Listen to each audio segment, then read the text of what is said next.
Welcome to Work World Writing, where we debunk all kinds of misconceptions about how to teach writing.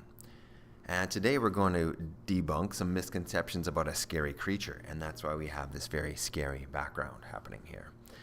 Okay, I'm going to take you to Steve Piha and his company, Teaching That Makes Sense, ttms.org, and want you to think about another way to organize writing. We've talked in the past about idea details as an organizational tool, but we're going to talk about another one today. If you download the Writing Teacher Strategy Guide, you will learn all about what, why, how. And it's similar to idea details. It organizes writing, but idea details, I would call it a little more simple, whereas the what, why, how is a bit more advanced.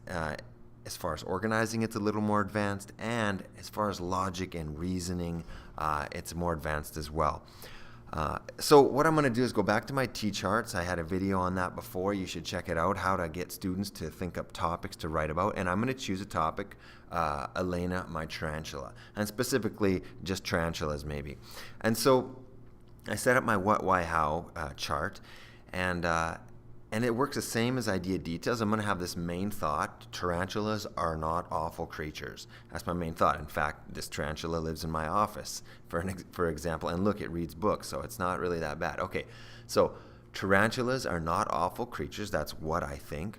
Why do I think that? They're very misunderstood, misrepresented in movies, and are relatively harmless. And then we get to the how do you know that? And here's where we get into that logic and reasoning and being able to create a persuasive piece of writing.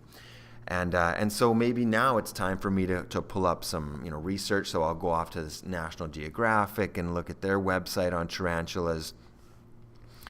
And it says right here, tarantulas give some people the creeps because of their large hairy bodies and legs, but these spiders are harmless to humans except for the painful bite, and their mild venom is weaker than a typical bee's. Okay, and so I've gone on to National Geographic and I've got some information. Now I'm starting to teach my students about citation and finding good, reliable websites and things like that. And so I'm going to add to my how box. How do I know that's true? And I'll begin to use some of that, the stuff I found online.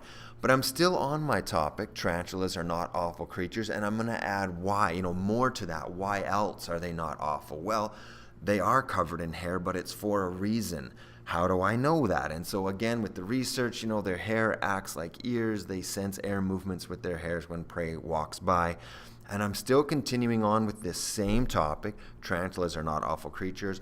Yes, they are venomous, but it is mild and necessary. We have digestive juices in our stomach. Tarantulas inject venomous juices to help break down their prey. And so you can see how the logic is laid out, what I think, why I think it, and how do I know. And it makes for a very full piece of writing. And again, the organization is sort of growing. Maybe I'll start a new section or a new paragraph maybe. Tarantulas make great pets. You only have to feed them once a month. They're silent, and you don't have to pick up any poop. I've had a tarantula for 5 years. That's how I know that you have to do these kinds of things. And so, again, I'm supporting my argument with pretty good logic here. I'm creating maybe sections or even paragraphs with this table. And, it's just an excellent tool for organization and logic. Thanks for listening.